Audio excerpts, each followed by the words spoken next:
is not final. Failure is not fatal. It is the courage to continue that counts.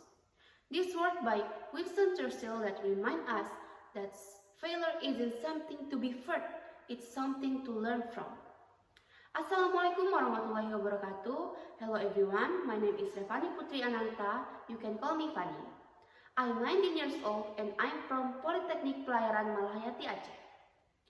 First of all, let thanks to Allah Subhanahu wa Ta'ala who had given us guidance and mercies, so He allowed us to meet here in a good condition.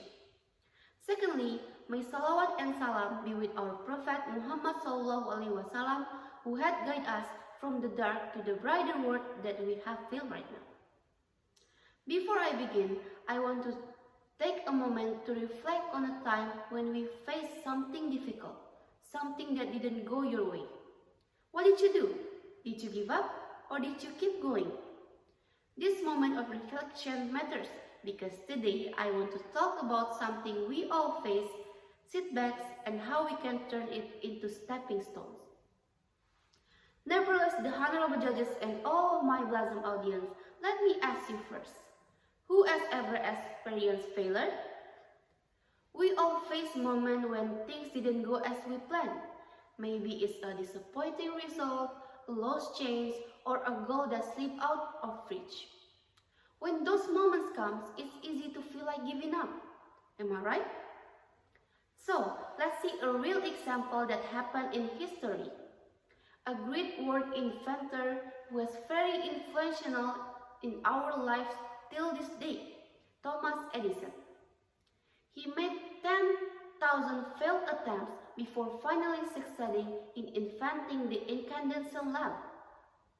When he has been asked why he didn't give up, he answered, "I didn't fail 10,000 times. I just found 10,000 ways that didn't work." What a powerful mindset, right? Imagine if Edison giving up at 9,000 tries, perhaps our night would still be dark. And let's see another example, J.K. Rowling, the author of Harry Potter.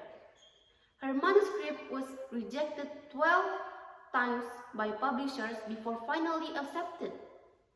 She is a single mother, lived in poverty, and even served of depression. But she didn't give up. Now her books is inspiring million people around the world. Setbacks? Yes, but she turned them into stepping stones. I like to share a little bit of my personal experience. I used to be a one student who fought into government-sponsored college. Since high school, I prepared everything to get into this school, like physical training, academic study, and everything else in between. Then came a time for me to apply to that college. But unfortunately, that time wasn't my time to succeed. I didn't pass the selection. Did I disappointed? Of course. Did I sad? Absolutely. But did I give up? Not at all. I accepted the result with an open heart and began to think what I needed to do in the next following year. At that time, I also enrolled into public university and studied there for 1 year.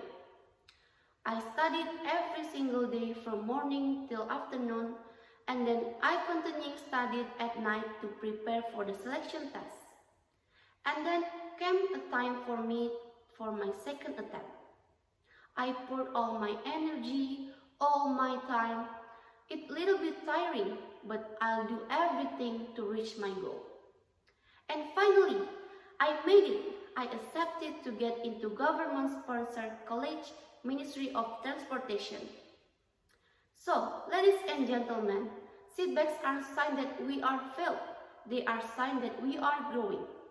Every time you fall, we gain more chance to rise, more wisdom. Every mistake gives us insight. Setbacks teach us lessons that success never could. They help us to become more resilient, more humble, and more determined. Think about people we admire like leaders, inventors, scientists, athletes. They get what they want, it because with struggle. They get what they want, it just not just because of luck or their talent.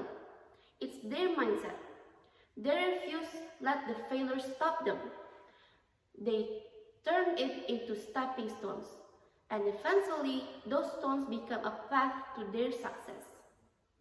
We can do the same. Instead of seeing failure as the end, we can see it as a new beginning. A chance to try again, but this time is more stronger and more smarter. So, thank you for your kind attention. Assalamualaikum warahmatullahi wabarakatuh.